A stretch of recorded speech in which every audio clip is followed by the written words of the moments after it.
Good evening, Texas. I'm Augustine Garfias. The country continues to react to President Jimmy Carter's death. He was 100 years old, the longest living president in U.S. history. Now, despite being born in Georgia, President Jimmy Carter still managed to leave his mark on the Lone Star State. Since his 1976 victory against Gerald Ford, no other Democratic presidential candidate has won Texas. Our Blessing Iwuchukwu spoke to a Texas representative who helped Carter win Texas nearly 5 decades ago.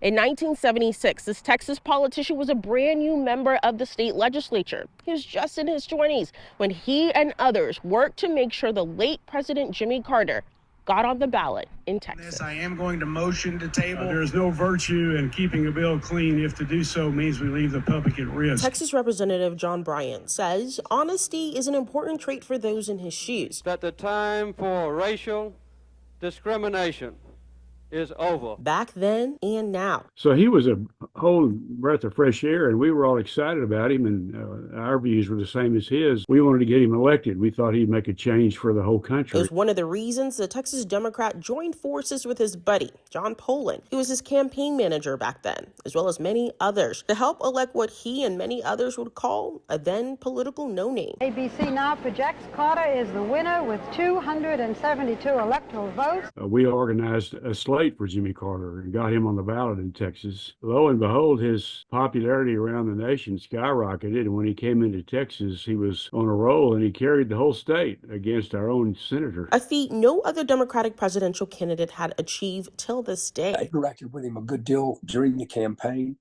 He was incredibly smart, incredibly smart. He knew stuff that you didn't think a candidate would know about, details about the campaign and so forth.